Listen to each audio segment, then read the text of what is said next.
Writing out notes. Are you taking notes about me right now? Is that why you're hiding them under the table, Professor Umbridge? Tell me how you feel about that. No, you are not therapizing.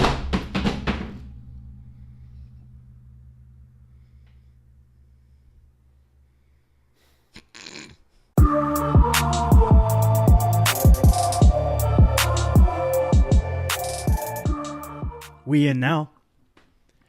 Nice. What up? Okay. Welcome to the Chris and Kyle show.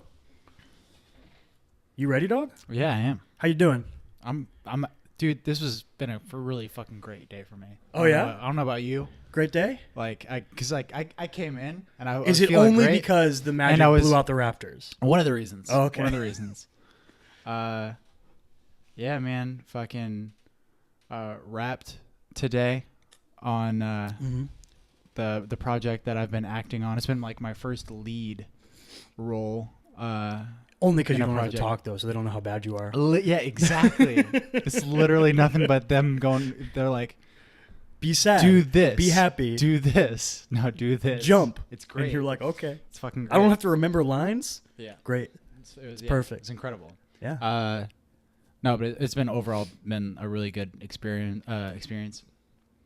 Fucking had a lot of fun. Nice. Met a lot of fun people. Really cool project to be on. So there was that.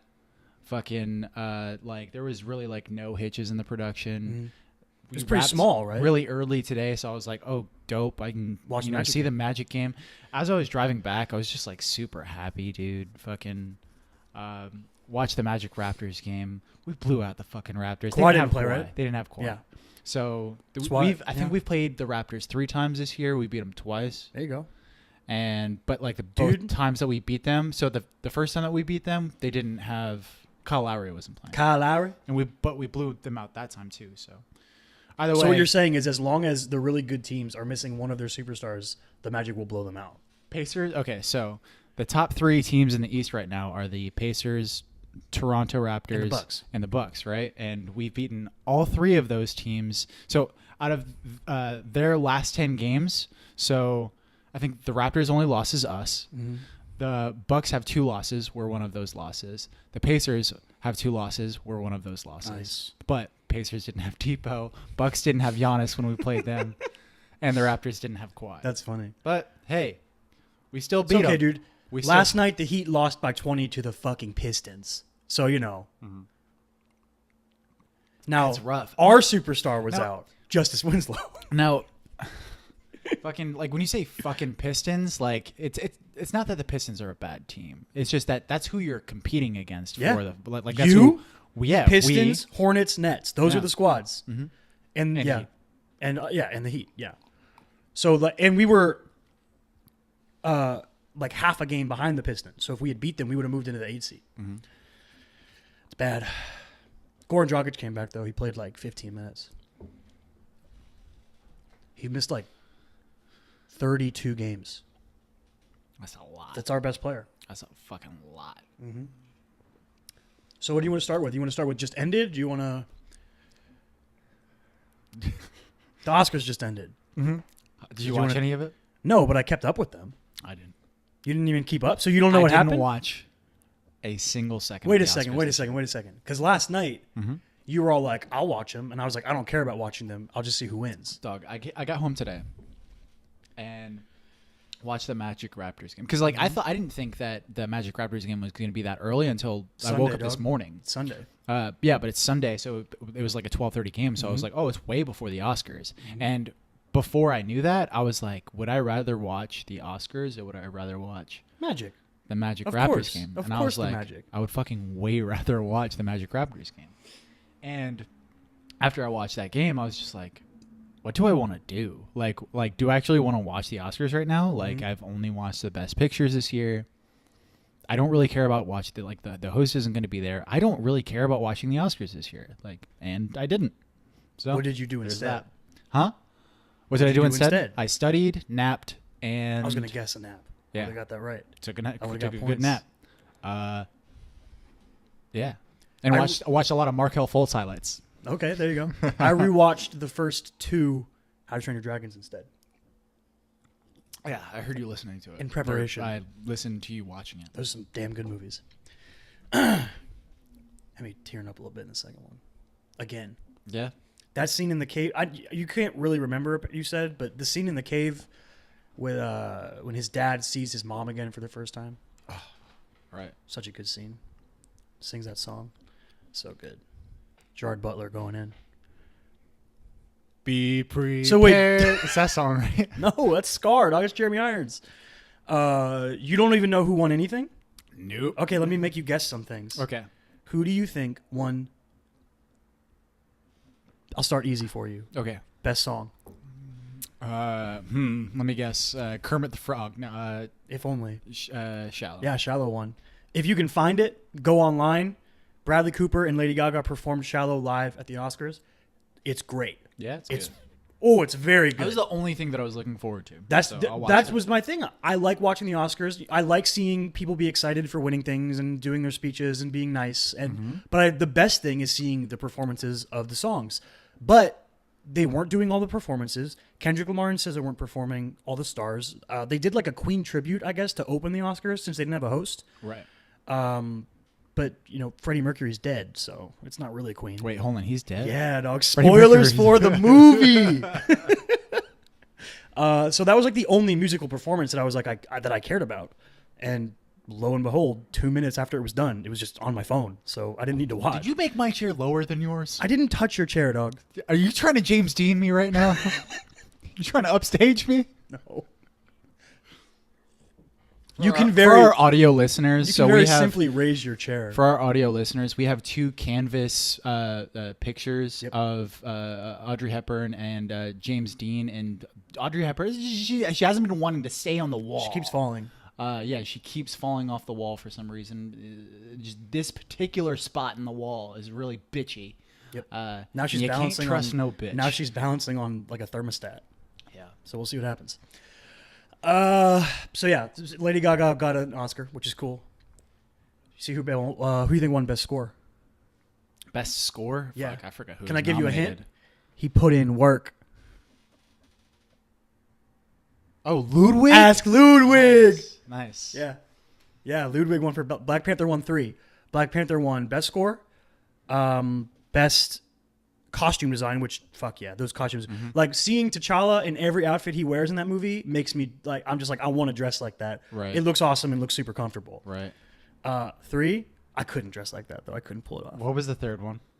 3 was Production Design. Oh, okay. Which also makes sense. Not Best Film. Didn't win Best Film. What won Best Picture? Roma. Guess again. Black Klansman. Guess again. Black Klansman won screenplay. Okay, that's and cool. director, I think. That's cool. So Spike Lee took some stuff home. Fuck, what else was nominated? What was Green Book? Mm-hmm. Green Book won Best Picture? Yeah. What? Yeah. I was surprised. Yeah. It seems like the most like mellow movie that could win Best Picture. You know what I mean? It's like yeah. What?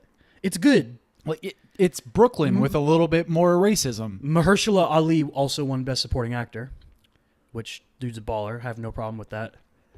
It's a second. Yeah, two in a row, I think. Or no, not 2 in a row. He's 2 for 2. He's been nominated for it twice and won it twice. Olivia Colman won Actress. She gave the best speech of the night. I watched that speech. Very good. She's a very funny person. Olivia Colman is The Favorite. She's the queen in The Favorite. Yeah. Yeah. What was your speech about? She was just like she couldn't believe she was up there. She was like, and you could tell she was like a very naturally funny person, and she was like super British and shit. Right. Like, yeah, and she kept like she was like, Glenn Close, you're my hero, and like at the very end she was like, Lady Gaga, and Emma Stone was like freaking out. She was like going crazy. Yeah, so it was a good speech. Nice. Regina King won Supporting Actress for Beale Street. Who won Lead Actor? Oh, Rami Malek. Obviously. I get it.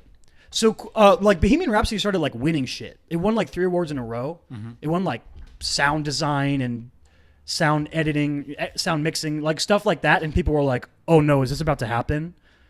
Is Bohemian Rhapsody about to, like, clean up at the Oscars? And people were getting worried on Twitter. Right. And I was like, I hope that doesn't happen. I'm down with Rami Malek though. That it's fine.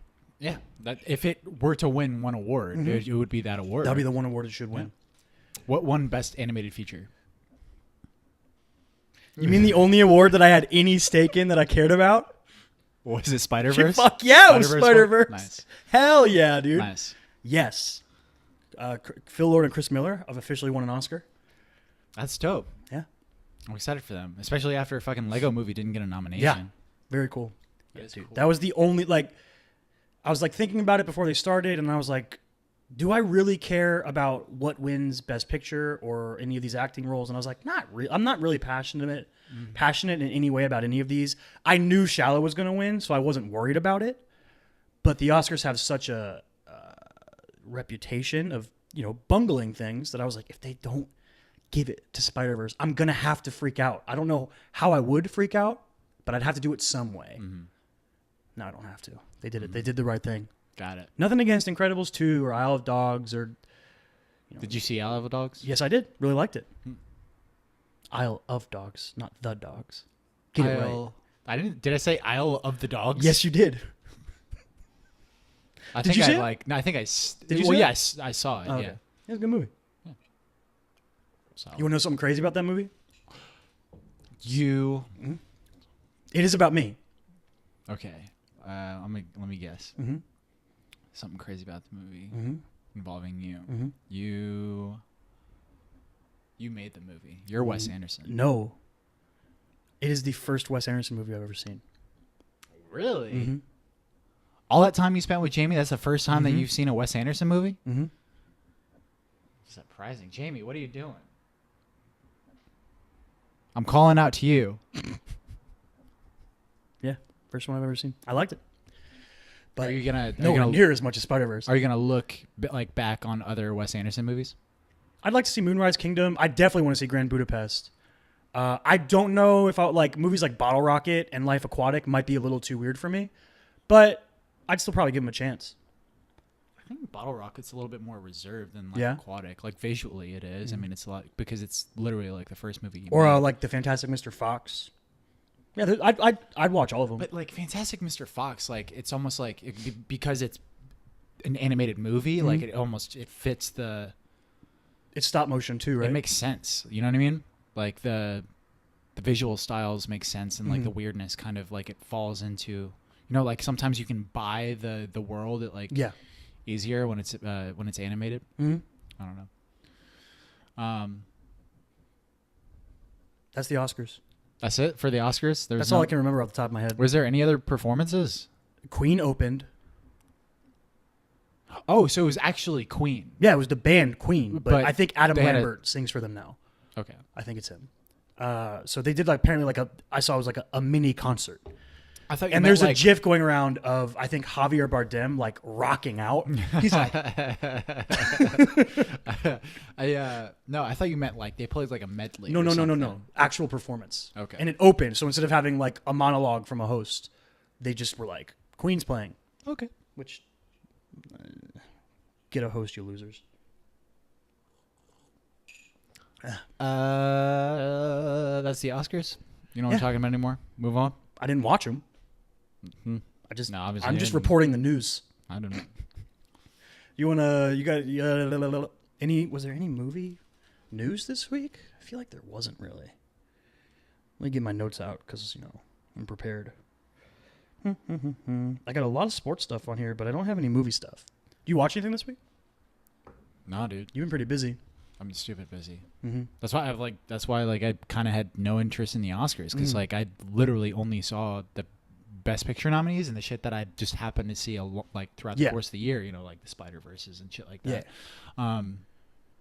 Yeah. Like I wanted to see the shorts, which I'm not even sure if they're going to be out after the Oscars airs. Yeah, who knows? I don't know. I went to the movies yesterday and they were showing. They had a theater dedicated to the animated shorts and a theater dedicated to the live action shorts. AMC? Yeah, the AMC 5 by us. But I saw Fighting with My Family. Oh, you did? Yeah, I really liked it. You liked it? Yeah, dude, it's really good.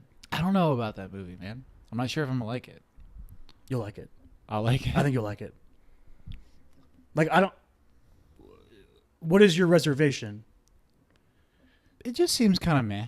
Like, do you like feeling like heartwarming stories? Is it heartwarming? Yeah, for Okay, sure. all right. For sure.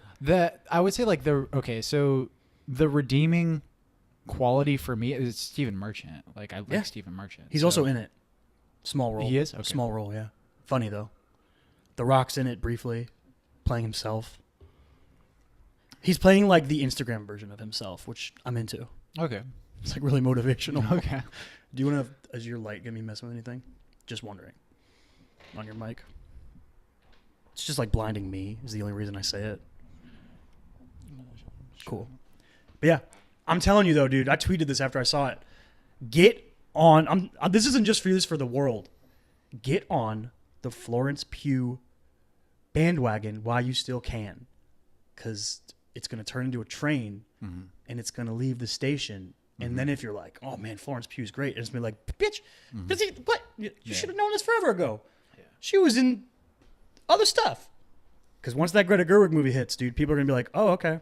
I'm telling you, it's going to happen. Little Women. I can feel it in my bones. Little down Women. in my plums.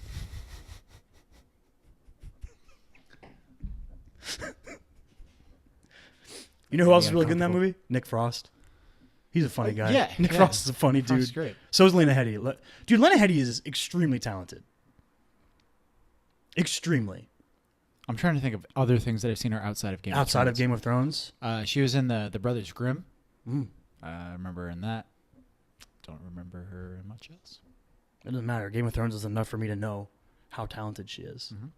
So, yeah. I guess that's all the movie news. I still am trying to finish Umbrella Academy. I watched a couple more episodes this week, but Nice. didn't finish it. It's really good. I really like it.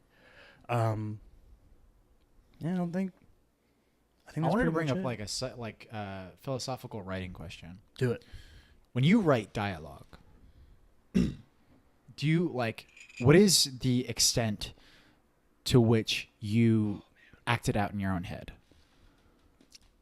Do you say it out loud? Do you act it out? It depends physically?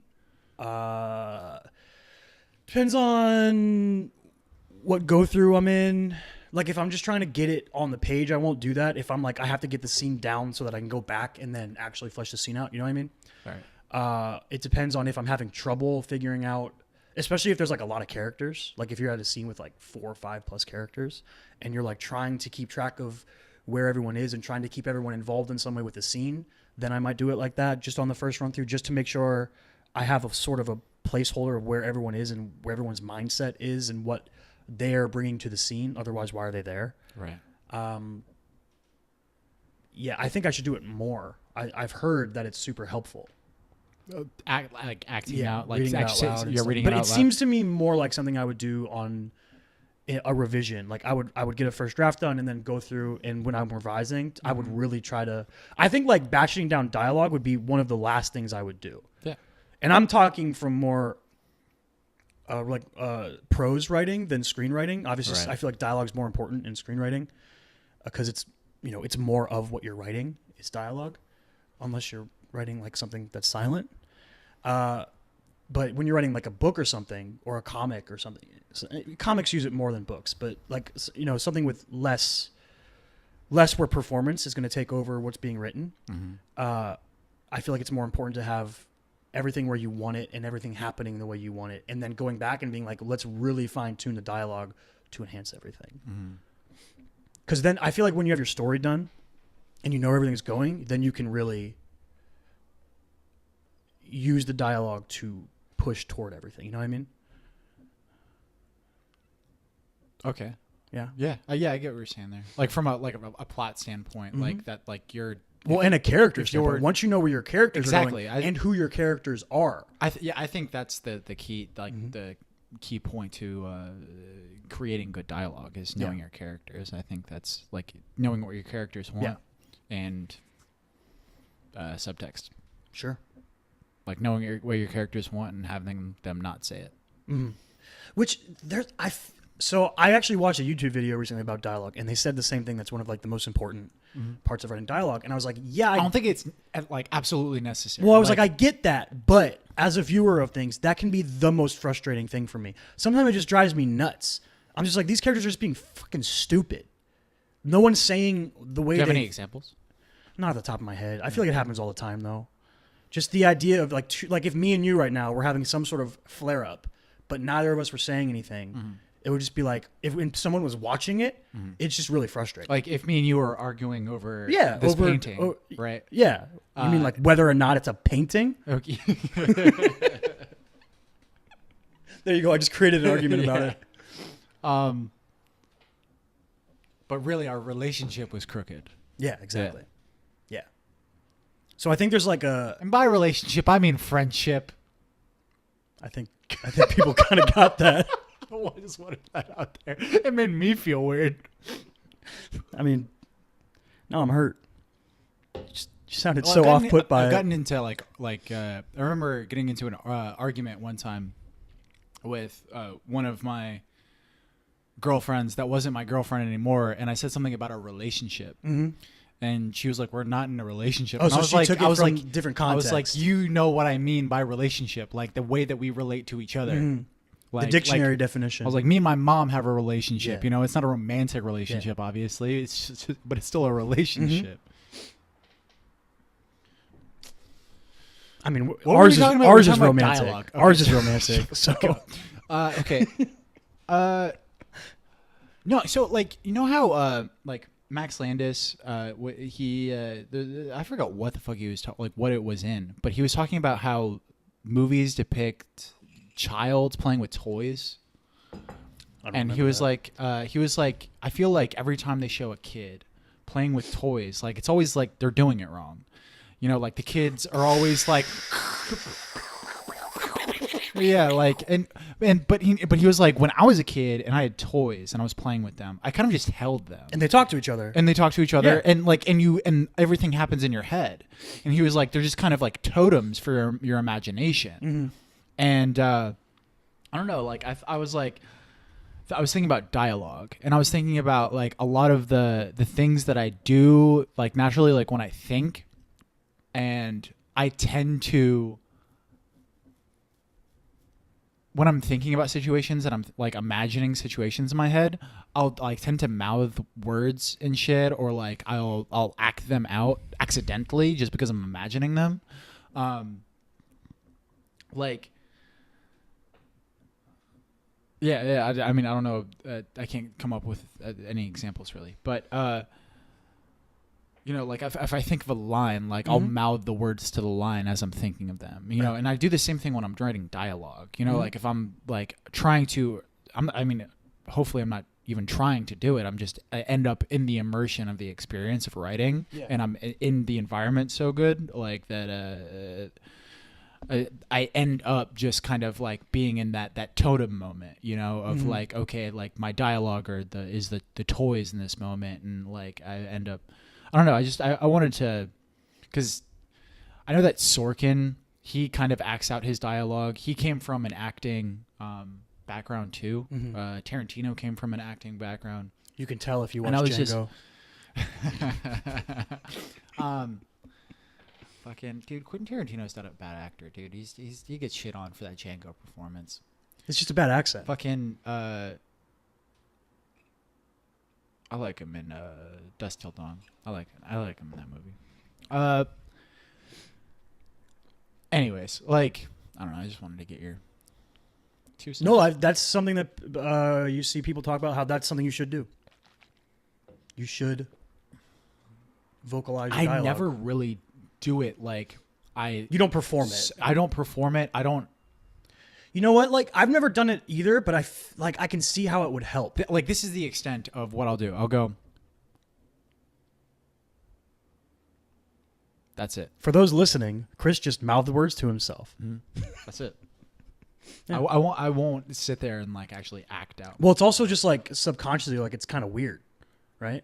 Like if I was sitting out here just like talking to myself, writing, yeah, and you were in your room, insane person. you'd be like, "What the fuck is he doing out there?" But that, I mean, we should be completely okay with that. Yeah, we should. Yeah. But you know, because of the underlying romantic tension in our relationship, we can't talk to ourselves. We're just always trying to impress each other. Yeah. You know, another thing you brought up Sorkin, and I was kind of thinking about it. people always talk about like realistic dialogue, right? And they're like, go to a coffee shop and just listen to people talk. Don't ever write that. That would be bad.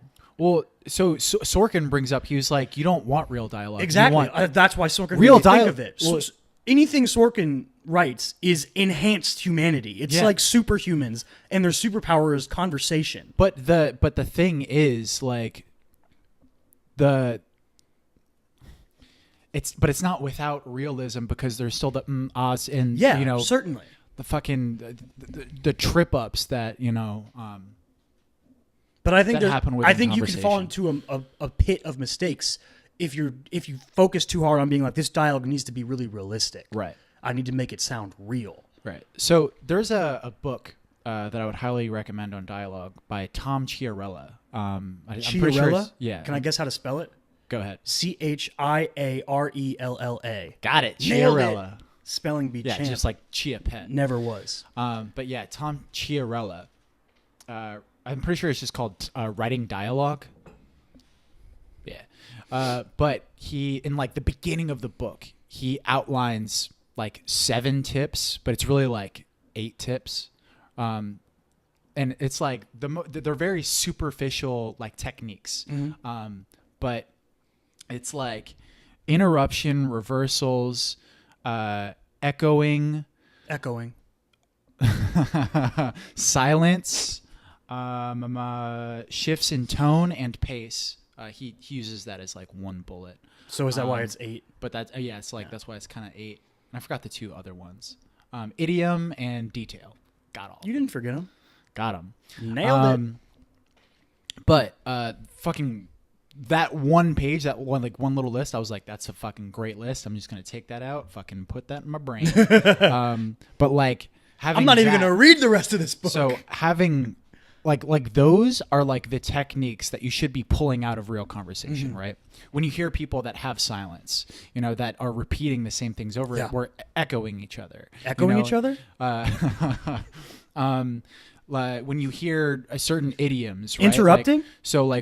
When both of us are talking about basketball and we bring up PER, right? Yeah. Or fucking certain details about our past, fucking talking about UCF, right? Something specific like that. Fucking or anytime you say anything about the Navy. As I say interruptions, you interrupt me. Yeah, but like those are the things that you should be taking from real dialogue, as well as knowing who your characters are, knowing what they want, and fucking.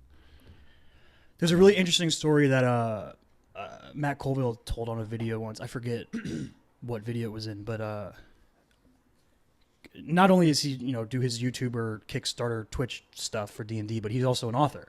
He has 2 fantasy novels that he published independently, and then went back and got an editor to go do everything on them, and now they're better. But they're pretty well-selling novels, and I really like them. I got them both. I really like them a lot. And he was talking about how he was having a really hard time figuring out who his lead was. And then he had this moment where he just was like typing, having a conversation with another character. And this other character is like super flamboyant and kind of easier to get a grasp on because of that. Whereas the lead, Hayden, is kind of more reserved. And then he just typed, Hayden shrugged, as a response to something the dude said. And he was like, in that moment, I figured it out. Just from that simple, the way he responded to that. And in his mind, he was like, oh, I get him now. Like he understands the character. He understood the character right. Just from that. Hayden shrugged. And I was like, that's crazy.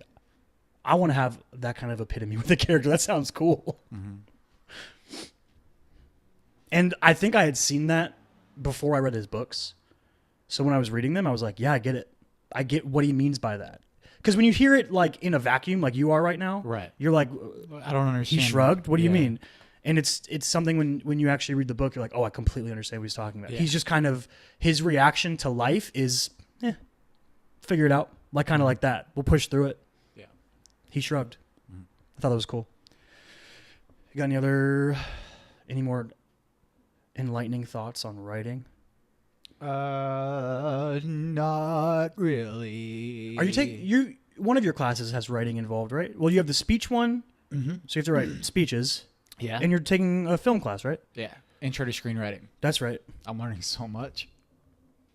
Yo, don't be like that. Be open.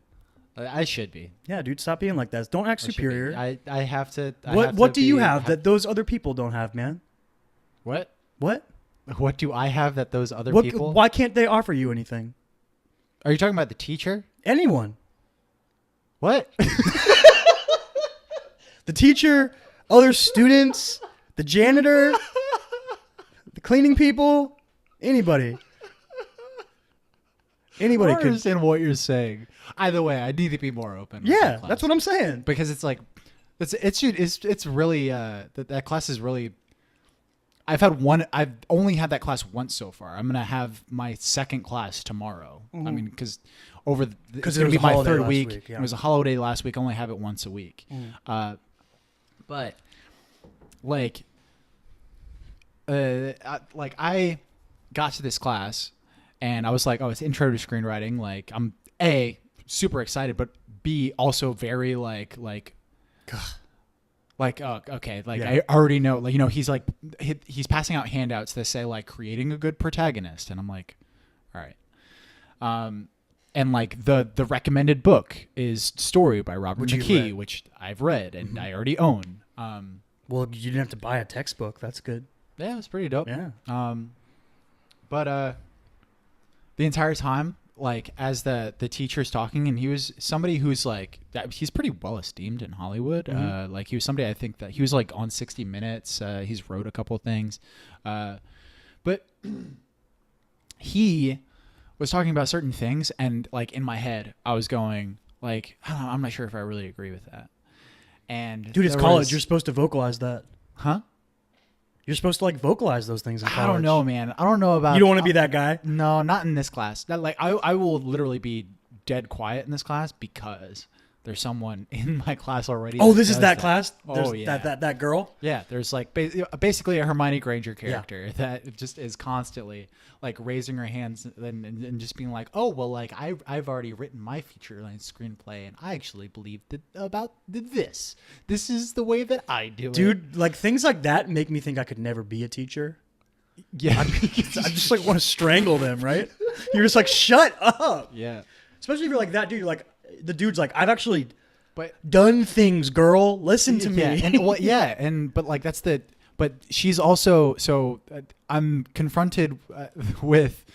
She's like a mirror of like, you know, that part of me that's you know, believe that like there's a little bit more superior than this class, and I'm just like you don't get it, girl. Just let like, and yeah, I'm like, okay, ask questions. Don't do that. I'm like, but I'm looking at her and I'm like, okay, I can't let that be me. Yeah. You know? But well, like, I also don't want to stifle my own enthusiasm for the craft. Yeah. Right. Which she has an abundance. There's also like a difference, I think, between being an annoying pusher backer and just asking questions. True. Sort of, there's just a different way to posit the thought. You know what I mean? Well, because I did that. I was asking questions. Because like he was talking about, he brought up something in the class about how you want to have an and but no but. Like I'm gonna try and like improv, yes and? No, I don't think that's. I didn't really think about it in that way. What I was relating it to was Trey Parker's and Matt Stone's thing. So Trey Parker and Matt Stone. I'll flesh this out. These are the creators of South Park. Yeah, Trey Parker and Matt Stone, creators of South Park, went to a college screenwriting course or whatever, right? And they said, well, okay, during our writing process, we kind of learned something, and you guys might already know this, and it might seem overly simplistic and dumb, but they were like, so we realized that with all of our beats, with all of our plot points, that you shouldn't have an and in between them. You should either have a therefore or a but, right? So, Cartman tries going to the park, but Kyle's dad died. But his mom won't drive him because she's getting nailed by the plumber. There you go. Right? That makes more sense.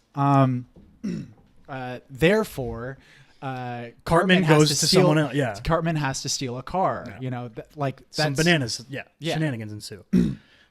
But if you have, Cartman wants to go to the park, and he goes to the park and meets someone, and you know, like you don't want that. Just in terms of using the action words there, but and therefore, but gives you conflict, which is essential to storytelling. Therefore, pushes you towards the next part. So it makes sense. But it's Whereas and just kind of compounds and it's nothingness. Yeah, but it's causality. Yeah. You want your plot points to interact with each other instead of just being sequential. A, B, C, D. Yeah. But that's what I was thinking in my head as he was going about this, and it's not really what he was trying to say, I don't think. So he was saying that like I think that his ultimate point was that your causality should be organic to the plot. So you don't want it to be Eric Cartman tries to go to the park, but there's a meteor storm. Yeah, but there's a meteor. Yeah, and the park exploded. But then an airplane fucking crashes through his bedroom. You know, like which save that for like surrealist moments, so they hit harder. But save that nonsense.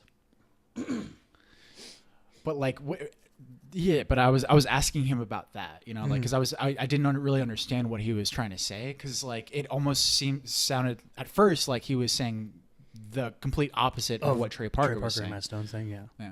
So do you think that maybe the best thing that you can get out of a screenwriting 101 course is the work that you give the student, the feedback he gives you? Can you ask that again? The best thing, because you're going into the class thinking you've already read a bunch of screenwriting books and watched countless videos on the basics of screenwriting and screenwriting tips, and you feel like you're going to already understand or know a lot of the things you're going to learn in a 101 course. Right.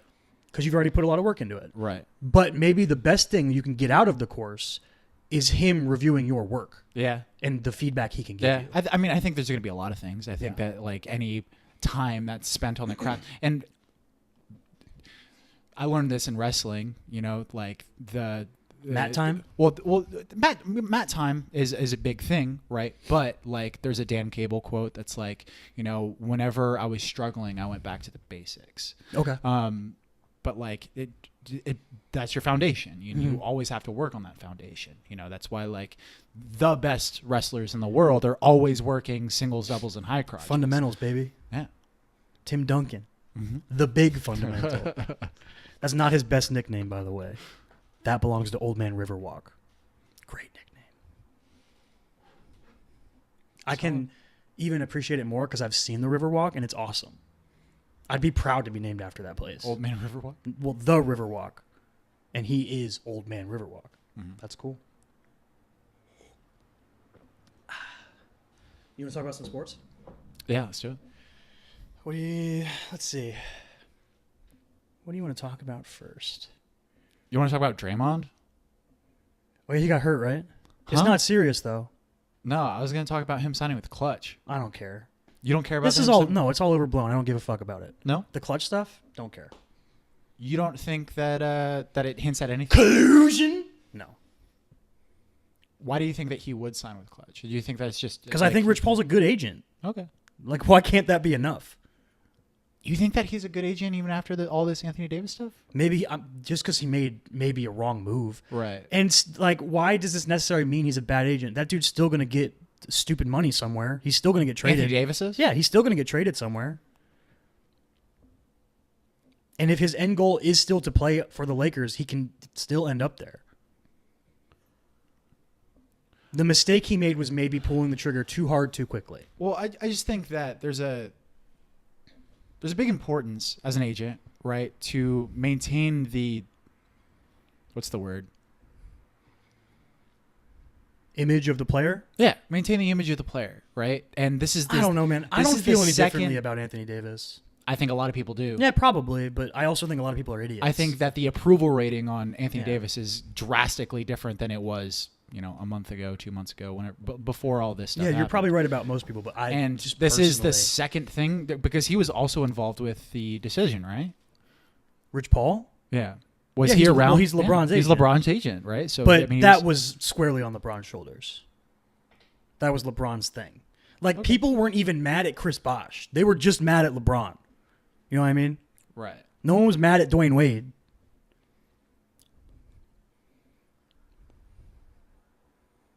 Oh, okay, hold on. So, like, I don't really understand the madness of the decision thing. Why people were mad? Right. Okay, Because he so- left Cleveland.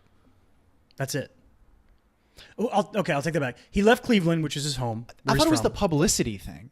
which all went to charity. Yeah, I agree with you. I don't see any problem with it. Obviously, The people who are mad about the publicity thing of the decision are just haters, and you can't appease we them. also have to recognize our own bias, though. Sure. Because obviously they teamed up to go to the one team that you love, right? So you're gonna love it. Like, But also, I'm the kind of person who would have been cool with that if they went anywhere.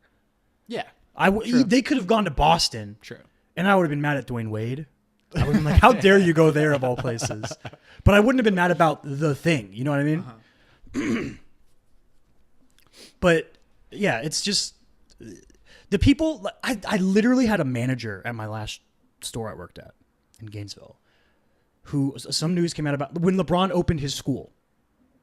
He said, oh, I wish I could remember the exact quote because it blew my like. He said this to me, and my reaction, I'll show you my reaction after I say the quote. He said something along the lines of, I can never take anything that LeBron James does seriously because him leaving Cleveland for Miami shows me that he's a horrible person. That's paraphrased. It was even like more grotesquely elegant than that. Mm-hmm. And I literally just went like this. This is my manager speaking to me. So I gawked. My mouth dropped open. Mm-hmm. My eyes got big, and I was like, 2 or 3 seconds, pause, and I literally said to him, I was like, I can't take any of your opinions seriously now. Mm-hmm. And I just walked away from him. I just couldn't believe it. Mm-hmm. I couldn't believe it.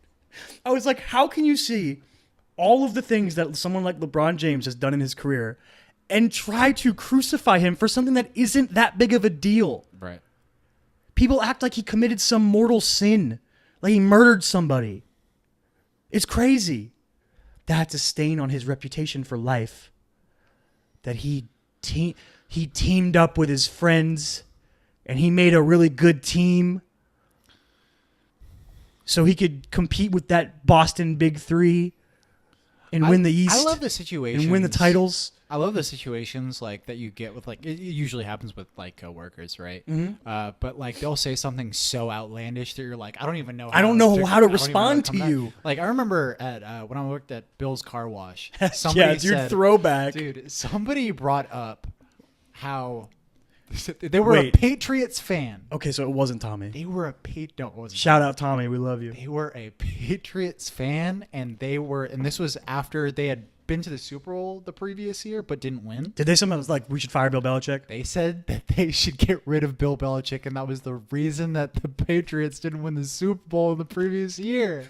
Dude, I was like, what? There are certain things that people can say that just let you know you can't take their opinion seriously. Mm-hmm. It's just a thing. I've probably said something on this show to where someone else is like, I can't listen to anything that dude ever says. It's just, he's too stupid. Yeah.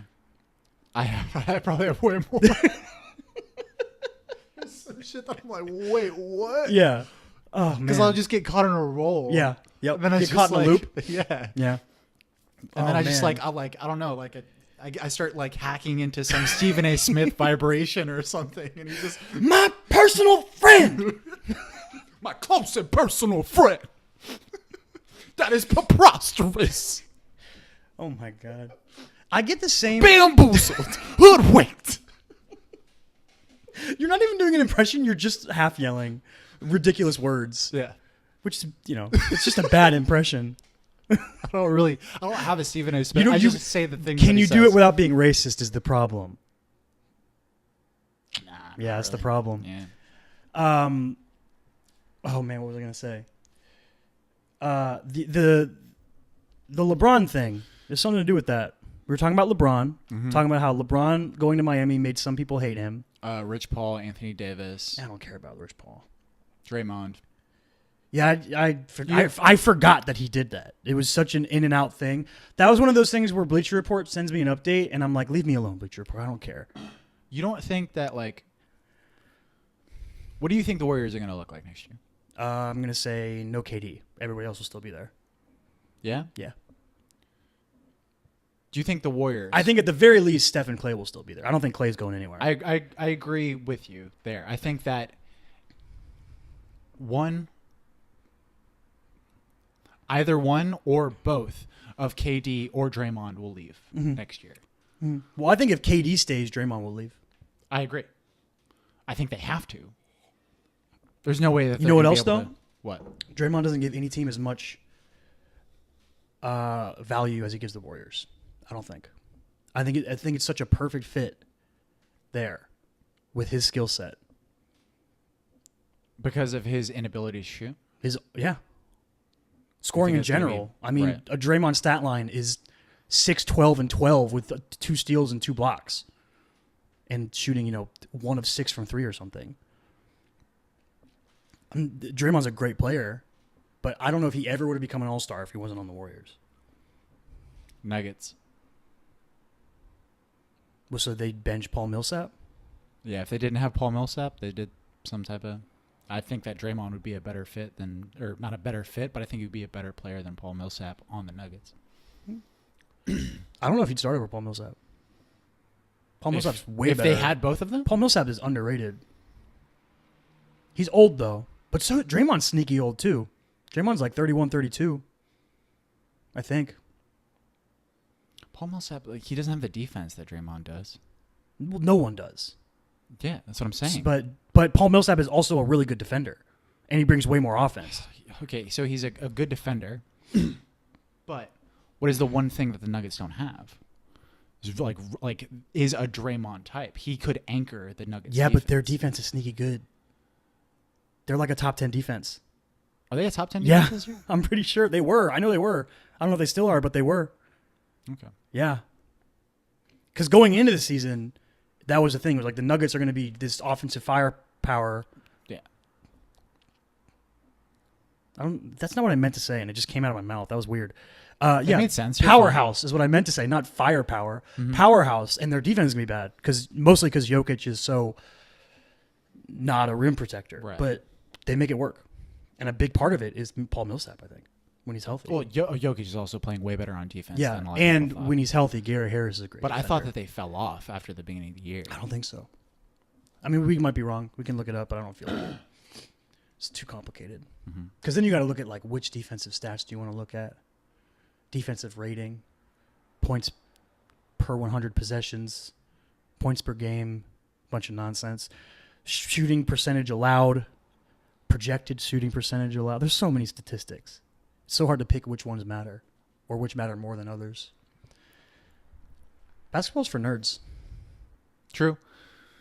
Here's my thing with the Draymond thing, right? Because like I didn't think that Anthony Davis signing with Clutch was a big deal. Mm-hmm. I didn't like. There's a lot of, isn't Ben Simmons with Clutch? Yeah. I think Zion might sign with Clutch. I think I saw. Yeah.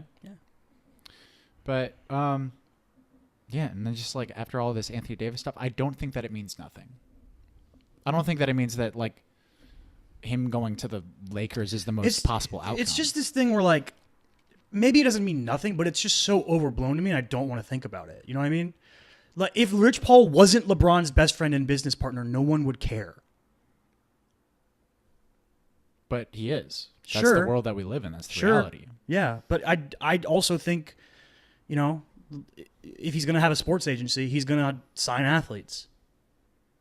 And there was like a whole investigation into the agency like 2 years ago to make sure LeBron wasn't in any way involved in it. I don't think that it's a collusion thing, though. Mm-hmm. Like, I'm just saying that, like, if you are Draymond Green, you know that you signing with Clutch Sports is going to mean a certain thing, right?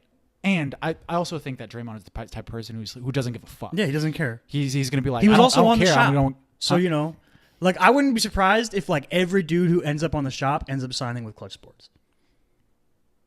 Wouldn't be surprised. Isn't Kyrie about to go on there? I think I saw that. Kyrie and Antonio Brown both going to be on the shop.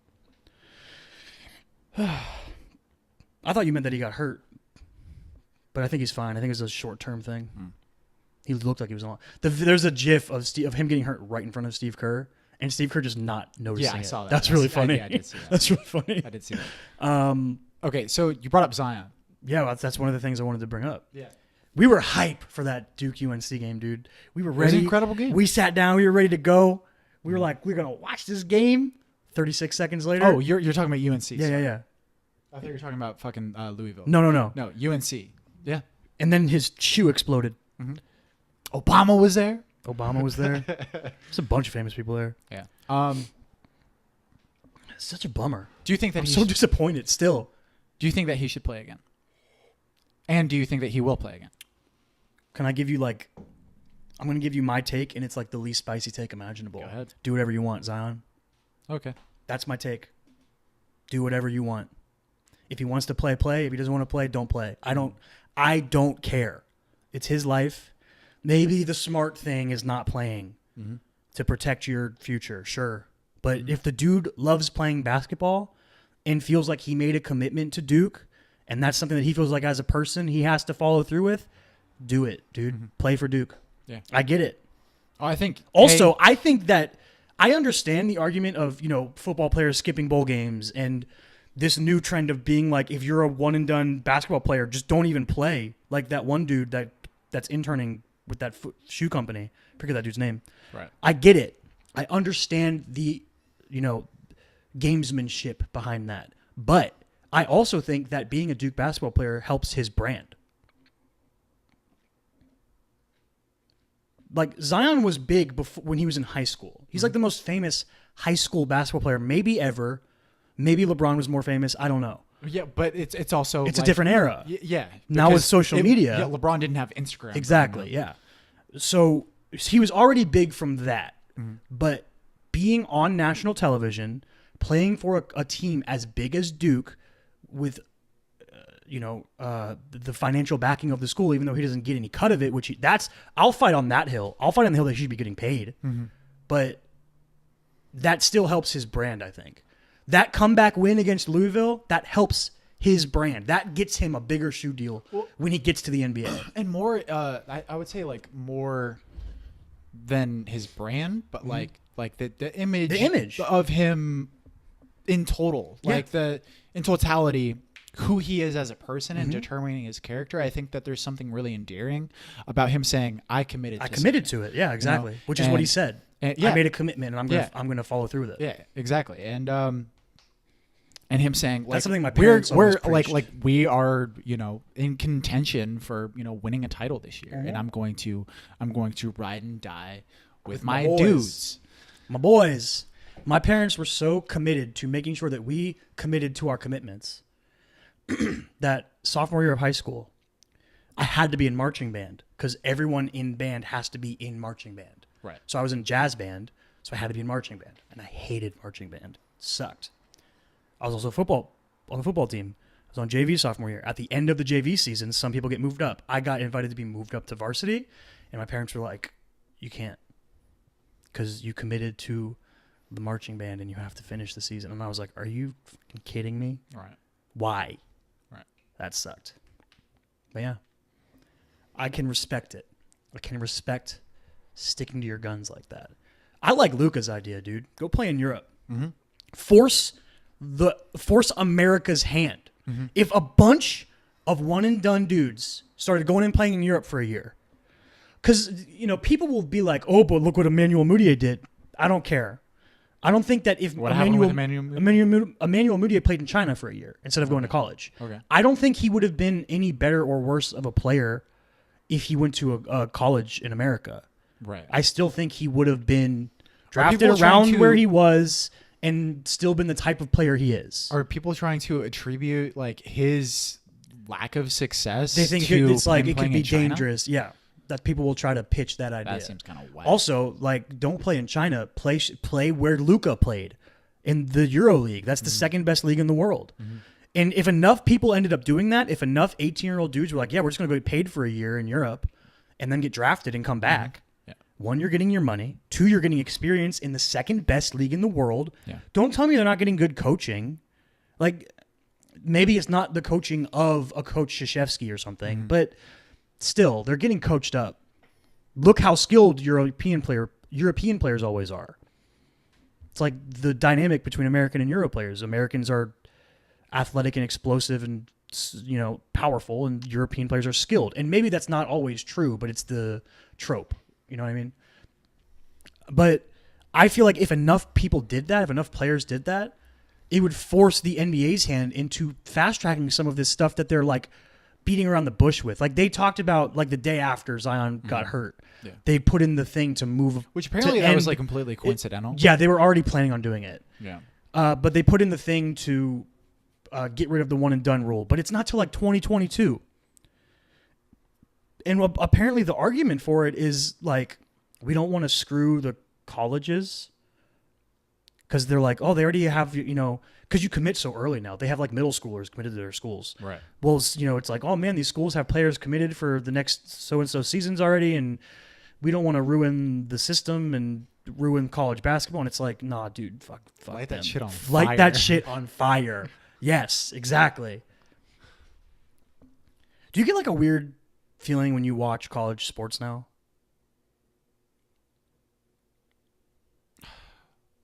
I don't know.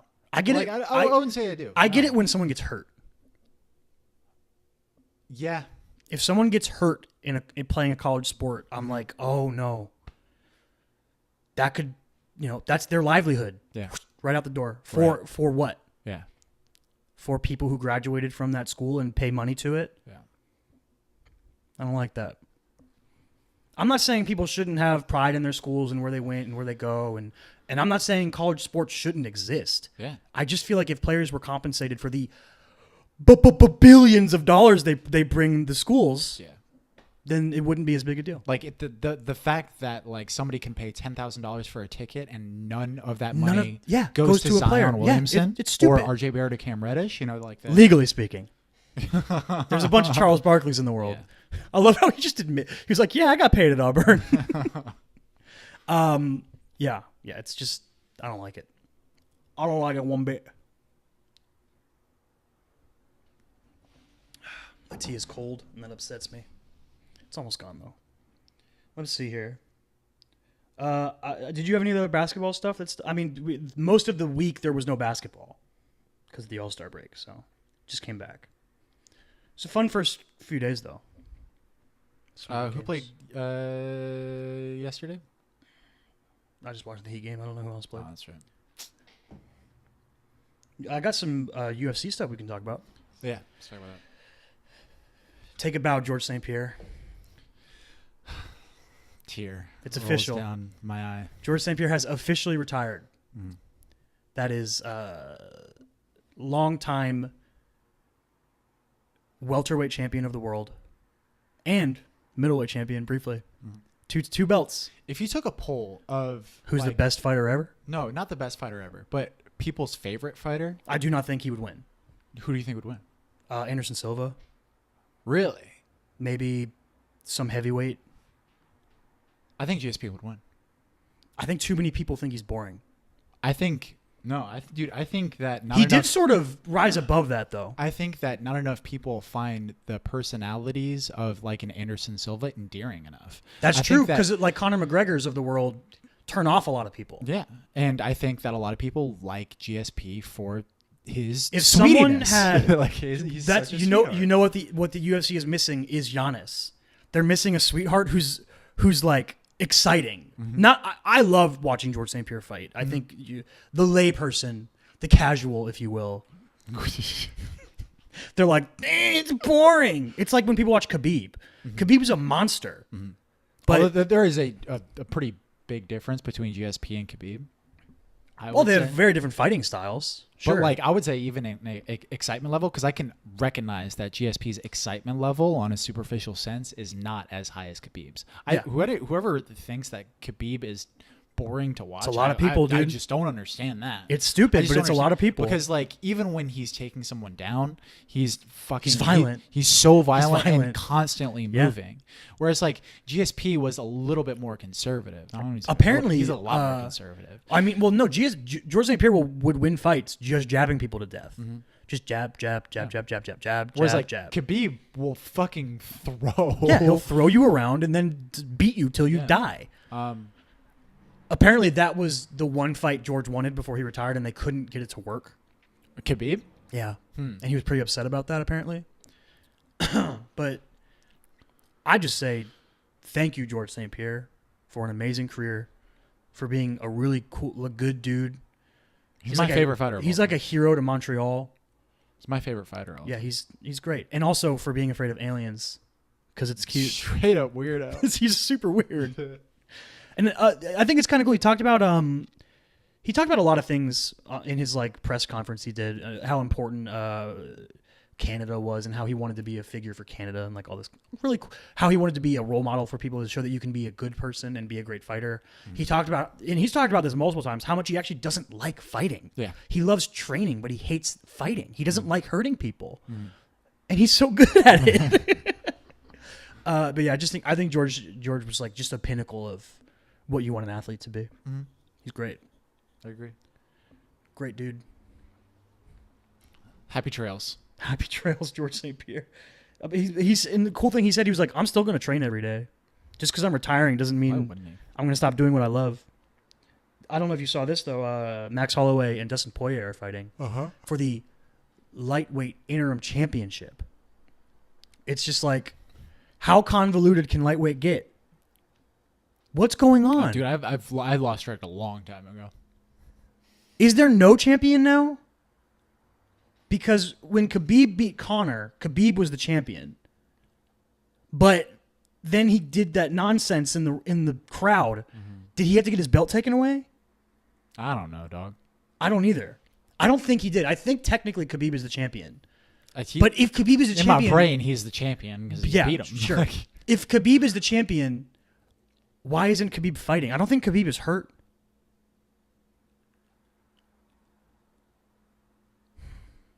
It's weird. Where's Tony Ferguson? Conor is like in a different... There's like, it's like the lightweight division and there's like whatever Conor wants to do, just let him do it. Who cares at this point? Like a Conor McGregor fight isn't about the belt anymore. He's superseded it in some way. And I don't know if I like or don't like that, because I'm the kind of person who really believes in the ambiance of the championship. I think that should be really important to the promotion. But it's been something that's been so perverted over exactly. So many interim belts, couple years, in so many different divisions, and so many one and done offshoot things, and it's sort of diluted the idea of the belt. And I thought that with with the UFC moving to ESPN and this sort of new era kicking off, and the most coverage they've ever gotten, they're getting more eyes than ever. And I thought it would sort of be an opportunity for them to really, dig back into strengthening what that belt means, rather than constantly having interim championships. Well, and making a money fight seem more important than a belt, because it's a thing where if they announced Conor McGregor versus George St. Pierre, that would be promoted way more than whoever Tito Dillashaw is fighting next. And I get why, because they're going to make more money off of it because of the names, but there should be some sort of ambiance to that champion. You know what I mean? And Conor hasn't been that in how long? I love Conor, and I love watching Conor fight, and I want Conor to fight whoever he feels like, whoever is going to make them all that. Like, I want to see Conor Nate 3. I want to see, whatever nonsense they pull out. But there's certain times where like you feel like they're sacrificing the integrity of it's overshadowing the integrity of the championship. Yeah. And now there's this the triangle of Conor, Khabib, and Tony Ferguson. Either Tony gets hurt before the fight, or Conor gets suspended, or whatever happens, and these fights keep not happening. And now they're just like, well, Dustin Poirier has been sitting here for 2 years as a top 5 fighter that deserves a shot at a belt. He's been starching dudes. And Max Holloway is a fucking juggernaut who runs through everybody, and he's game. So let's just let them go for it, because you know what the idea is there. If Max wins, they can just do whatever they want. He can fight Khabib. He can fight Conor. He can fight Tony. He can fight any of these dudes, and it would be super hype. But I don't know how I feel about that. I don't About think that fight specifically. No, just the in general. Mhm. I like the term you use, diluting of the championship. It feels diluted. I don't like it. Yeah. Like I don't think that Max has run through his own division. He hasn't fought Frankie Edgar yet, right? Yeah, because T City's the one who stopped Frankie. So and then when Frankie and Max were supposed to fight, Frankie got hurt. So he never fought Frankie Edgar. Frankie Edgar's an all-time legend. I'd love to see Conor go down and fight him. I don't know if Conor can ever get back down there is the problem. Back down to 45. That might be too much of a weight cut. To fight Max Holloway. Not Again. Frankie Edgar. Yeah, to fight Max Holloway. Again, because you know who Max Holloway's last loss was? Like 5 years ago or whatever? Conor McGregor in a decision. And it was a split decision. It was right? a split decision, yeah. I'm hyped for John again, though. John fights again in like 2 weeks. Week or two. Yeah. Versus Who Anthony does he Smith. fight? Who's Anthony Smith. Yeah. Lionheart or whatever his nickname is. Is that his nickname? Something like that, yeah. I'm not sure if I've seen him fight. He's good. He's a good fighter. It's like He'll knock people out. You have to temper it because he's. I'm not going to because of do who that he's thing fighting. where like, you know how sometimes they're like, they go to Joe Rogan in the promos and like, Joe, you got to sell this. And he's like, this fight is the best test. And you're like, hyperbole, dog. I get why you have to do this, but not on this one. This is one of those fights where if Anthony Smith wins, it's a movie moment. It's like a Rocky upset moment. It's David beating Goliath. But you also like, as much of a hyperbole as it might be, like you have to recognize the reasons and how they could win, right? Like Anthony Smith could knock John out. Exactly. Certainly, it could happen. Fucking Weidman Silva won, Yeah, right? Like exactly. you have to like when you're talking about Chris Weidman, you're like, okay, this guy's Well, I undefeated. mean, that even attributes to like why I can sit in the 5th round of or whatever round it went to Conor Khabib and still be like, Conor could still knock him out. It could still happen. You never know. Yeah. You can sort of there's always that chance of something happening, and especially in the UFC. I saw that fight 6 years ago or whatever it was between the two dudes whose names I can't remember, but it was like the most mind-blowing comeback I've ever seen. It was 2 heavyweights, I think, and there was one dude that was just super jacked, and this one dude who was Todd Duffy. I think it might have been Fuck. I don't remember who they were. Fighting?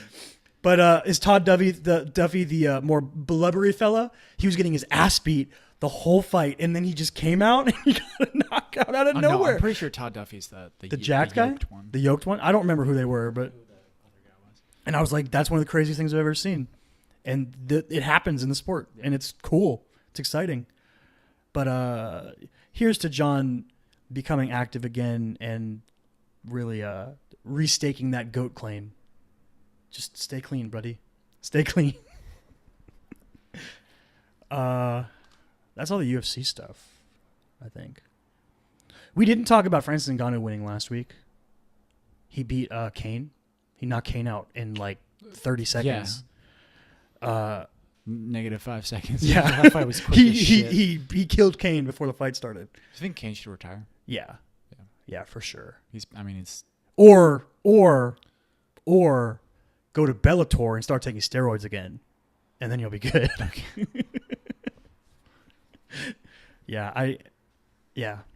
I just like the lead up to that fight. Like we were watching a Fight Companion. I don't remember which fight card that was, but we were watching a Fight Companion during it, and they were talking. I think it was that card. Yeah, It was that card. Yeah, they like Brendan Schaub especially was like hyping up Kane, and I was like, dude, he's too old. It's just, dude, have you seen Francis Ngannou? Have you seen him? That boy's scary.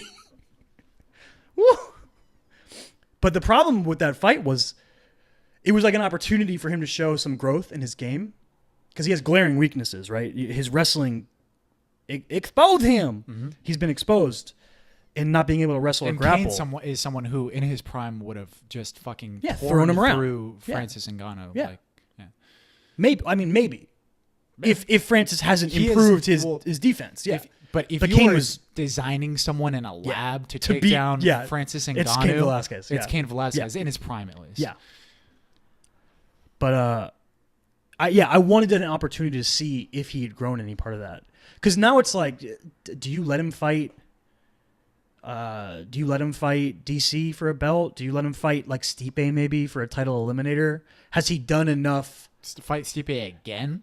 Because he already fought Stipe for the belt, right? And Stipe knocked him the fuck out. Yeah. But that's like, you know what's a bummer to me? Stipe is a bummer to me. That dude had the heavyweight belt longer than anyone ever, and he can't get back in. Right. He can't get a shot at DC. That's whack. Because of the whole DC narrative of him retiring, and they want to like fit in these money fights before he leaves. Why the fuck should he fight Brock Lesnar? That's stupid. Brock's been out of the UFC for however long. He came back for UFC 200 and he was roided up still, and it wasn't a fun fight. I get wanting to push John. I get it.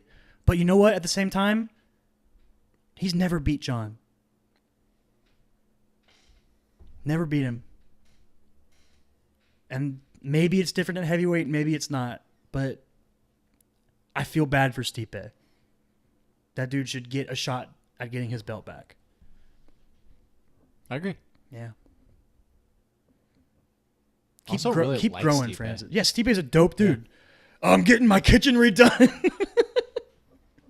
And how many people would still like be a firefighter after it's cool. They become the fucking. He's the baddest classic dude on the idea of planet. like an all-American fella. Yeah. Except his name. He sounds like he's from Europe. True. Let's rename him Steven Mitchell. Then he's all-American. Is he the most all-American fighter since like Brian Stan? Brian Stan is like the. He's the epitome. He's Captain America. Oh, I mean, Randy Couture is. Oh, that's true. He literally is Captain America. Yeah.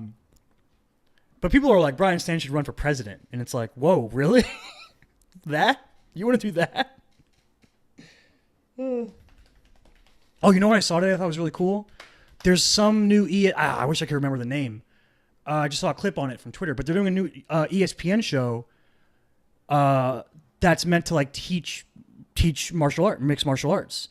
And it was Gilbert Melendez and Dominic Cruz and one other dude I didn't recognize. And it was basically like Dominic Cruz breaking down, the clip I saw was him breaking down John Jones's fighting style. And is it like detail, but for MMA? Kind of, but not. They're not doing like game tape the way Detail did. Detail's awesome. It was just them in a pretty fucking cool. Yeah, that would be really cool. But it was them in a ring. They had like a set and there was an octagon, and he was like talking about how John uses the different levels of striking to his advantage to negate what the other person does. So he says John will always start his fights in kick range, and he will figure out what you want to do to him. So he looks for your strengths and your tendencies, and then he adjusts to take them away from you. So he talked about, he was like, Anthony Smith is a power puncher. He's gonna have his lead foot out there and have a lot of weight on it all the time. So John's gonna kick it a lot to take away that power. Right. And that's what he's gonna do out here. And then if Anthony Smith moves in, then you move into John's elbow and knee range. And everything he's saying, Gilbert Melendez and this other dude are acting out for him as he talks about it. Huh. It was really cool. And I just this was Dominic Cruz that was breaking it? And Dominic Cruz is like that's pretty, the dude that you want doing sick. that. He's a genius. Like if you were going to do a detail for MMA, you would want someone like Dominic Cruz doing it. Exactly. Dominic Cruz would be pretty good. He'd be great for it. But I saw that and I was like, not only is it just cool, but that is something that should exist to promote learning the sport. Mm-hmm. Get rid of the people that boo when Khabib is wrestling. Get them out. All right, let's talk about some football stuff. Let's do it. Let's talk about football. You might be interested in the Steelers stuff going on. Antonio Brown? Le'Veon Bell, Antonio Brown, both are going to be gone. Le'Veon Bell, you know who he is? Yeah, he's one of the greatest running backs in the league. Yeah, okay. Yeah. We'll see. He's been out for a year. Oh, yeah. So he was franchise tagged 2 years in a row. The second year of the franchise tag, he was like, yeah, I'm not doing it. Turned down like $18 million or something for the year. He's like, yeah, I'm just going to take the year off. I'm not going to play. Held out. Didn't play. Now the Steelers are like, yeah, we don't need you, And dog. what is a franchise tag? Okay, so in the NFL, you can do something called apply a franchise tag, which is when you pay a player the average of the top 10 players at their position on a 1-year contract. And you do this when a player whose their rookie deal is ending and you can't agree on an extension. and you don't want them to hit free agency, so they leave. So you franchise tag them. Right. So that's, yeah. Le'Veon Bell's whole thing was like, he believes that he is worth more money than a running back, even though that's his position, because he's an all-purpose player and he catches so many passes out of the backfield, and he's kind of like having another receiver on the field. So he was like, I want wide receiver money. And the Steelers were like, yeah, fuck that. That's not how budgeting a team works. We're not going to pay you that. So they franchise tagged him twice, and he still believes he's worth that money, and now he's going to hit the open market, and we'll see what he's worth. He's 27, and he's healthy, so he's probably going to get paid. That is a little bit less interesting now, though, than this Antonio Brown stuff going on. Antonio Brown demanded a trade. He's done a bunch of nonsense. Did you see the video? He made a video. He like let it out that he wanted to be traded, and then they were like, oh, he's going to meet with the owner and like all this other stuff. But he just keeps doing like little shenanigans on social media. He put a thing on Instagram up of him on an elliptical with his shirt off, with his newly blonde mustache. He has a blonde mustache? Just his mustache is blonde. I don't get it. It's so stupid. You're Ric Flair? What are you doing? And he was doing his thing, and he was like talking about wanting to be traded, and he's saying stupid shit. He's like, hey, other teams, call me. And it's like, they're not allowed to do that, Antonio Brown. You are on the Steelers and under contract for 2 more years. If they call you, they'll get in trouble. It's like stupid shit. And he's like doing his elliptical shit, and then he's like, by the way, from now on, I don't want to be AB. I want you to call me Mr. Big Chest. What? What a fucking weirdo. Mr. Big Chest. Mr. Big. Have you ever heard a worse self nickname than that? He's definitely on coke, right? I don't know, man. I don't know, man. He might be. I don't know if they test for that in the NFL. Fucking blonde mustache, and you tell people to call you Mr. Big Chest. That's some coke actions, right? Yeah, there. it's pretty crazy. It's funny. Coke it's funny. Like everyone's take is always Antonio Brown is like 2 days away from doing shirtless sit-ups on his driveway, talking to the media because of Terrell Owens. But yeah, like I have a sort of connection to the Steelers because my mom's whole side of the family is from Pittsburgh, and they're all Steelers fans, including all of my siblings. I'm the only one who chose poorly as a child, and I picked the Dolphins. Yeah. So it's weird to see how quickly people can turn on a player they loved like 2 years ago. I just like it's one of the more drastic like explosions of divaism I've ever seen. Maybe maybe 3 years ago, Antonio Brown, just his image was just this really hardworking, great player. Never made any trouble. Great route runner, great hands, just great. And then he just was like, nah, I'm going to start being crazy. He like filmed, this was a couple years ago. He I think it was after a playoff game or after a big game. He filmed a Facebook Live in the locker room while Mike Tomlin was giving a speech. And like there was like information that shouldn't have been on it got out and shit, like, and he got in trouble for that from the team, like just a bunch of weird random stuff. And now he's just like, I want out, basically apparently because he hates Ben Roethlisberger, which is interesting. He hates Ben Roethlisberger. Apparently he said quote, he has an owner's mentality. Yikes. Yeah. And you know what sometimes NFL owners are referred to as? Slave owners? Plantation mentality. Right. That's like the phrase people use about NFL owners. Right. Plantation mentality. Mm-hmm. Hey. I wouldn't want to be labeled that. That would be bad. Yeah. That's rough. But yeah, I just feel like the more he yaps, the less teams are going to want him. He's 31. In the NFL, that's old, especially at a skill position. Not everyone's Larry Fitzgerald with that staying power. Mm-hmm. And I think he's got 2 years left on his deal.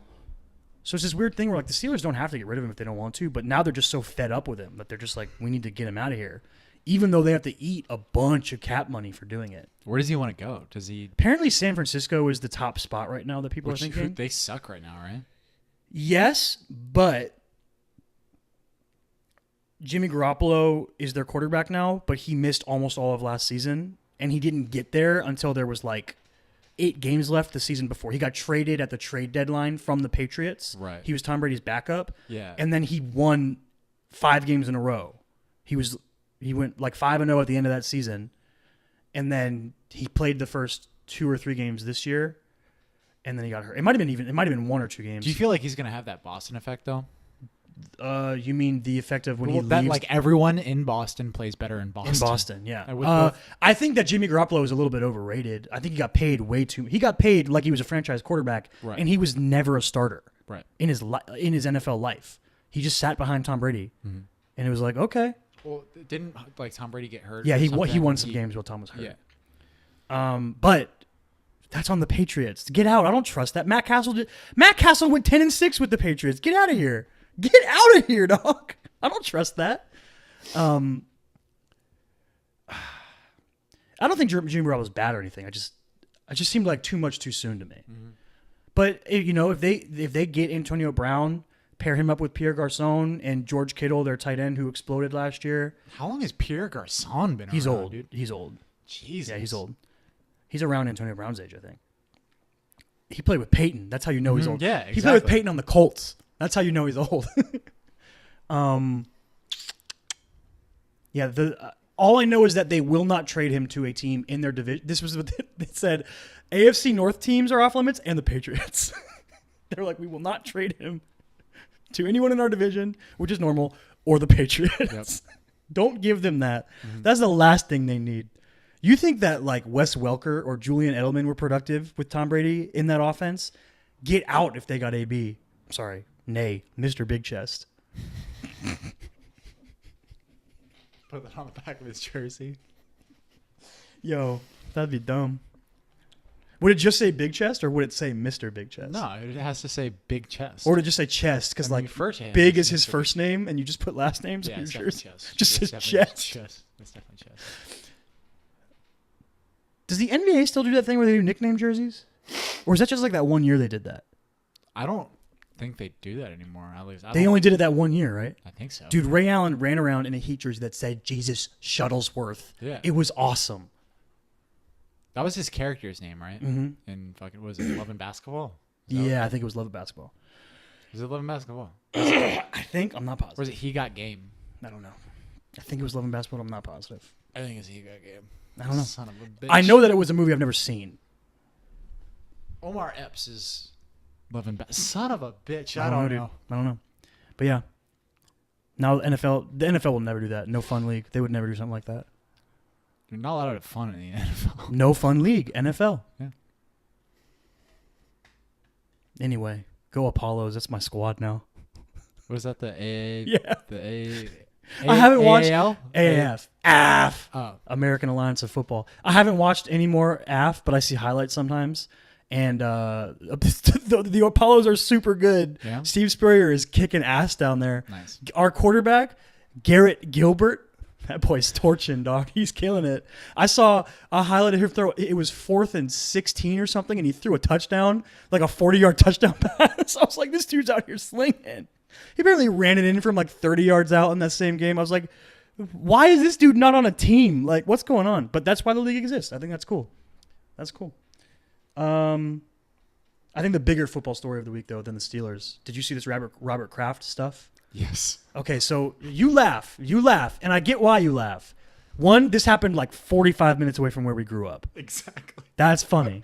We're like, we know where this is. We know why this is happening. What if we know the prostitute, you know? That would be crazy. How but it's like, I don't want to laugh at it because it's actually a super serious matter, right? It is. It's silly that it's from where we're from and that it's Robert Kraft and like, yeah. But not only was it like, if it was just like he bought a hooker, no one would care. It would be silly. But the fact that they were sex slaves, that's something that needs to be talked about. Okay. Yeah.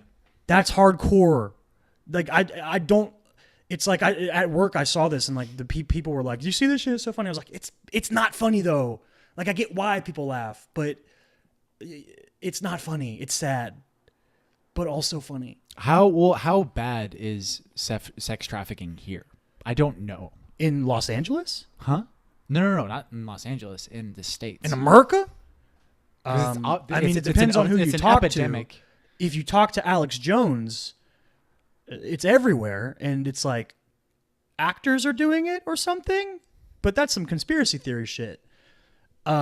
Is they're turning the frogs gay. It's stupid shit. I don't know anything about like statistics or anything. It's a thing in parts of Europe. It's really big epidemic, right? Mm-hmm. Yeah. Yeah, that's like what Taken is about. Yeah. Is it okay to talk about Taken anymore? It's like a weird connotation to it now. Anything with Liam Neeson is like kind of weird now. Why?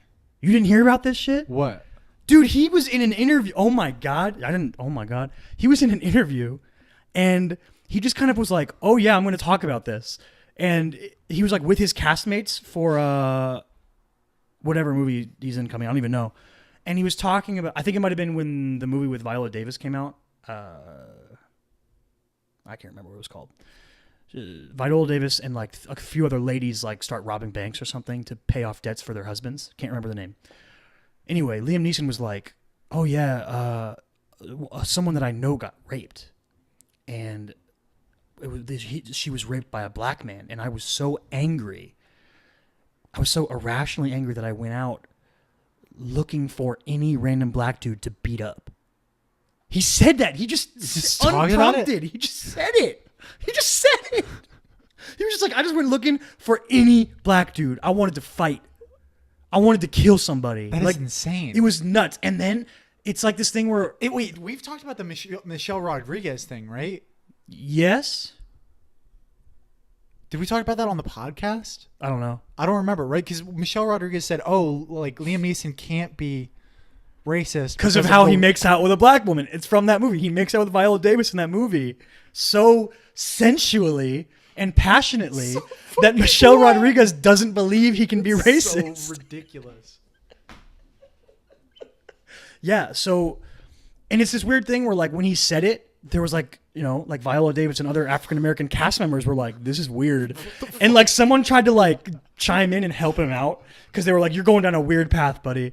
And I think that like people understood what he meant is that he was trying to express how irrational he felt. Right.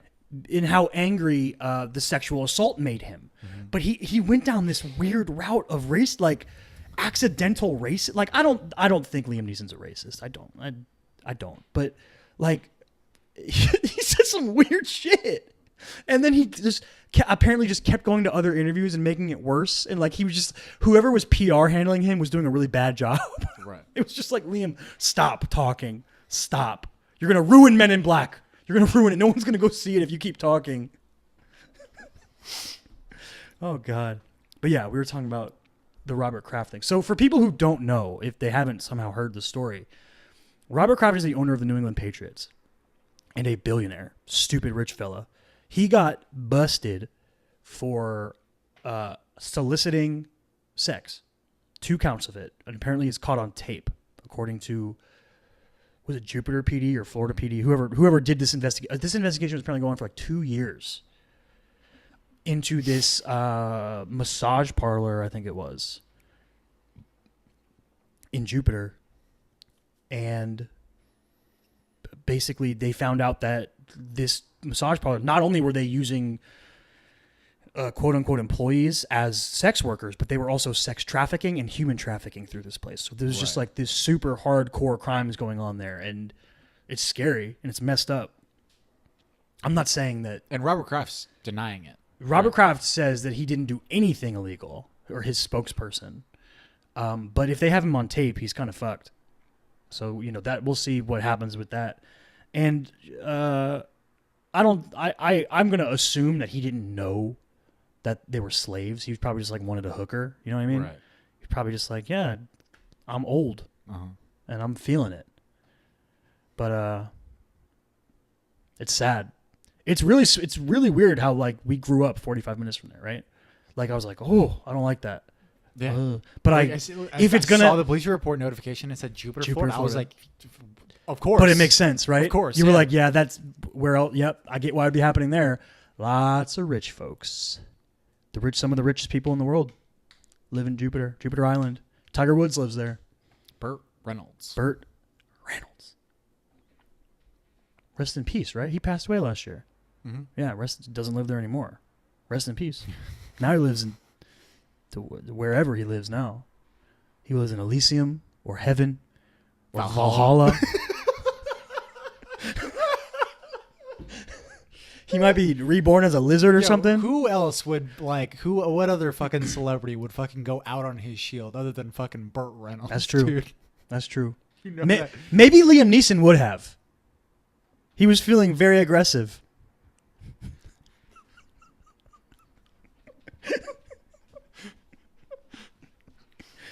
Yeah.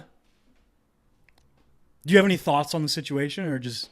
I just wanted to bring light to it because it's one. I don't It's think crazy, anybody is taking it seriously. right? It seems like that.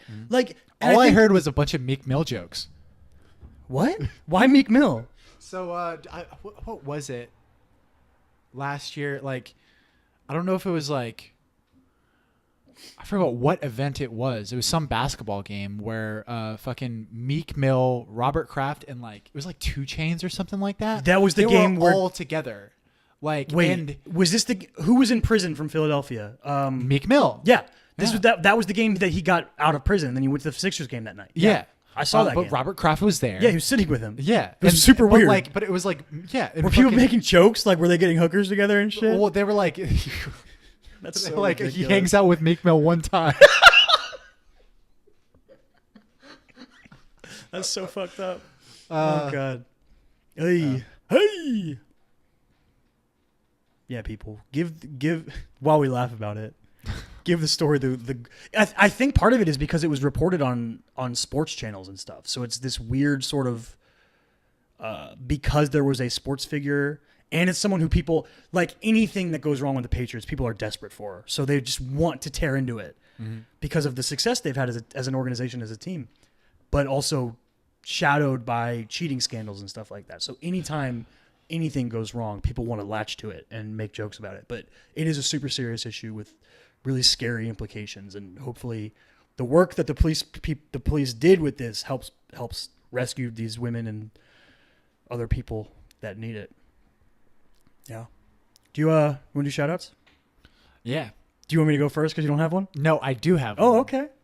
But like you might find it a little unoriginal because it's literally, I think this is okay. So this is going to be our first repeat, but I have to do it. But it was your shout out. So I'm not repeating myself in this shout out. Can I guess? Yeah, go ahead. Is it Saba? Are you gonna? It's Saba. You know how I knew you were gonna do that? Why? Because the Grammys are coming up, and he got snubbed, and I'm fucking mad about it. Okay. I'm fucking mad about it. He's not even nominated for Best Hip Hop. Okay, you go. It's your shout out. You go. Okay, I'm mad. All right. There's certain times with specific albums where like they'll hit layers for me, you know, like where like I'll listen to it on the first time through and I'm like, oh, this is good, I like this, right?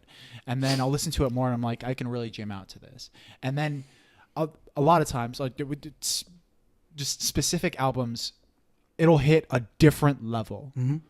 And Care For Me is one of those albums where This is one of the few times that I hit on something in hip hop before you did.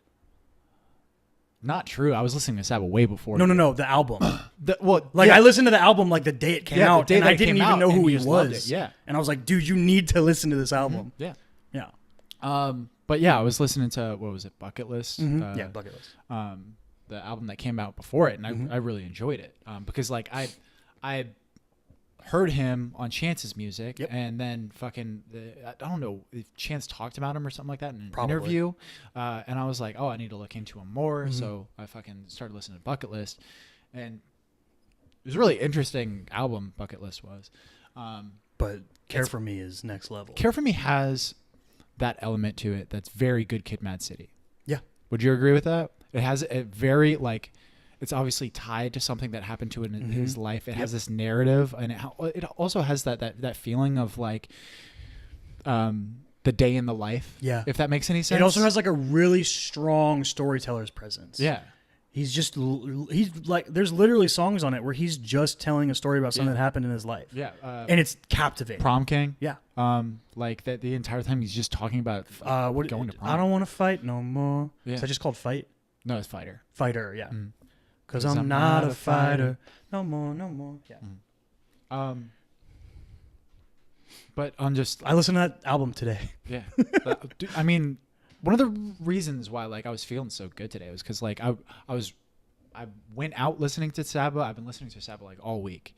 And it it got to that point where I was just like, I've been listening to this so much, and I didn't realize that I was listening to it so much.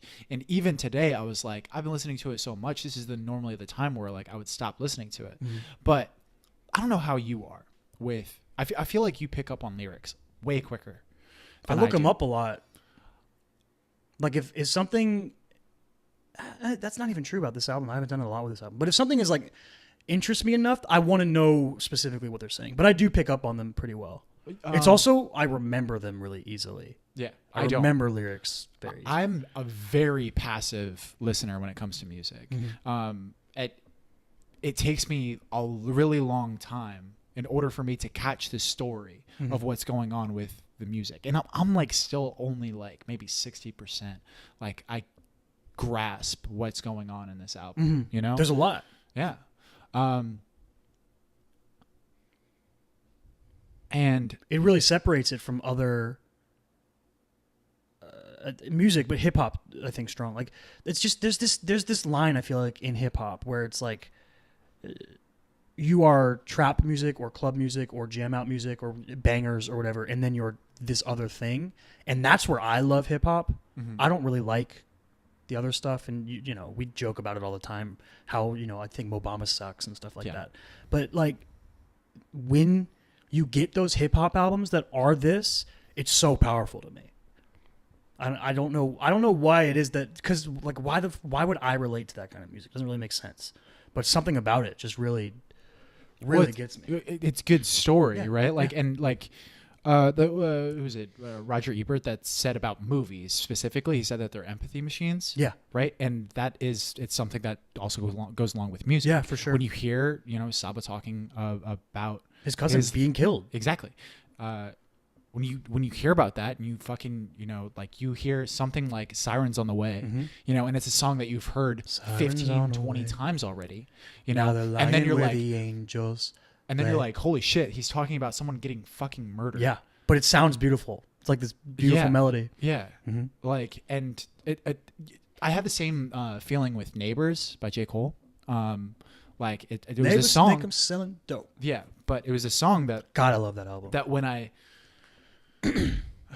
heard Neighbors for the first 15, 20 times, whatever, right? I was like, this is a pretty dope banger. You know what I mean? Like, and then you realized like how fucked up the message is in the song. And then you hear the story, like these actual lyrics, and then you're like, holy shit, this is fucking so sad. Yeah, this is so sad about this dude this black dude that tries to fucking live in a wealthy neighborhood, live in a predominantly white neighborhood, and the white community around him attacks him basically for being black because he has black people in his fucking house, and he's trying to run a studio, and he doesn't fucking have all these crazy cars or anything like that. Like he just has fucking but they think he's selling dope. It's fucking sad. But Saba, care for me, dog. I had to mention it because I've been listening to it so much, and like I don't really care about. Well, it's just another stake in the Grammys, right? Like I don't mean stake like stocks. I mean stake like a vampire. Stick a stake in it to kill it. Right. A wooden stake. Right. Stick another one in the Grammys. They're just. I feel like the Grammys are whack. They just suck. They just suck, and and the problem with it is that music is so subjective. It's so subjective what isn't good music that they just end up being like, well, here's what's popular. But I feel like what the Oscars do, you can talk about how snobby the Oscars are or how masturbatory the Oscars are. That's fine. Yeah. It's true. But I think kind of necessary because it exposes things to the world people otherwise would never have heard of or seen. Exactly. The Grammys should do that for music, and they don't. Yeah. They just pander to whatever has the most streams or whatever, and that's not what the Grammys should be. Yeah. That album's so fucking good. Yeah. That's my favorite album of the whole year. And J. Cole came out with an album this year, and I love J. Cole like more than anybody. Yeah. Yeah. Saba, baby. You want to hear mine? What is it? I'm going to be less impassioned about my shout-out than yours. No, I wanted to shout out something. My shout-out was also yours. Yeah, that was your true. first shout-out. First shout-out I ever did, yeah. which is good because that's like the episode that more people have seen than any other episode. So if that's the one shout out I've ever done that's reached the most people, I'm happy with that. Mm-hmm. That's cool. No, I'm going to do something that we've been using lately and I think is really dope. And that is shouting out the AMC A-list. Oh, okay. So me and Chris signed up for when we moved out here, AMC Stubbs A-list thing, which is their membership thing. It's $30 a month, right? Yeah. And so for $30 a month, you can say, fuck you, MoviePass, you suck now. And you can see 3 movies per week at any AMC theater. You can reserve your seats before you go to the movie theater, which is great. You can repeat viewings, which MoviePass stopped letting you do. You can see the same movie as many times as you want. I saw Spider-Verse several times. Right. You can get IMAX tickets. Mm-hmm. We went and saw the Lego Movie 2. It was a $26 ticket. Right. We got it for free. Yeah. Because we'd already paid our 30. Like that one trip to the movie theater basically paid for our whole month by seeing one IMAX movie. Mm-hmm. Yeah, it's a really, really good service. I think it stacks with their rewards membership. So you also build up points or whatever, and you get like, you get like $5 bonuses. You also get to go in the shorter lines. Yeah, you get the shorter lines, which is cool. You get like $5 bonuses every certain amount of points. Makes me feel like an elitist. Right? It does. Well, and it's weird because like when we didn't have it, I would like look at those people and I'd be like really jealous of them. I'd be like, I want to be in that line. I want to be in that line. I was always like, oh, look at those pompous Well, bitches. That too, but I wanted to be one of them. And they do like they have like look other. At them in the in-crowd. They have like weird deals with like food and stuff. Or there's like on Tuesdays you get like cheap popcorn and drinks or something. They have a bunch of things that go with it, but it's super worth it. If you see 3 movies a month, it's worth it. Or if you see 1 IMAX movie and 1 regular movie, it's totally worth it. It's kind of confusing because they have like a bunch of things. They have like 3 stages of their membership rewards. Mm-hmm. It's the A-list is the one that you want. There's AMC Stubs. Yeah, which is just their just generic free rewards program. Right. And then like the A-list is the hot ticket, $30 per month. See them movies. And the 3 movies per week thing, more than enough to me.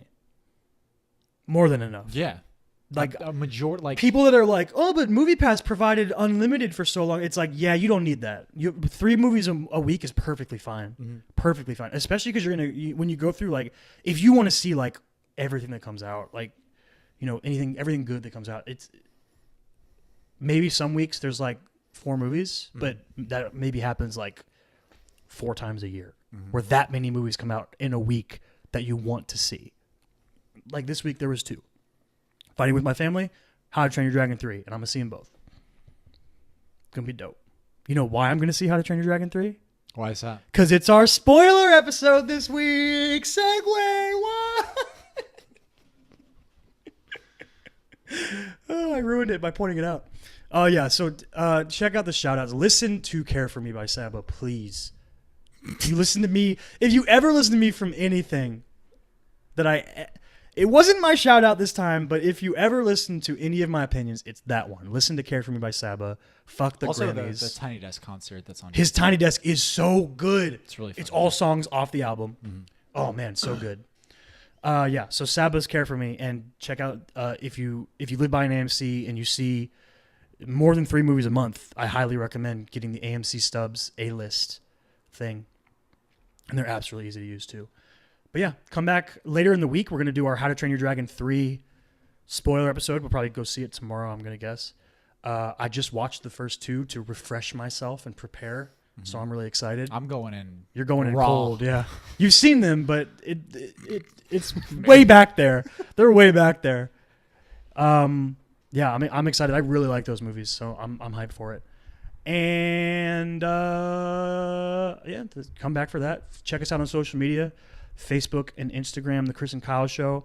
Hit us up on YouTube.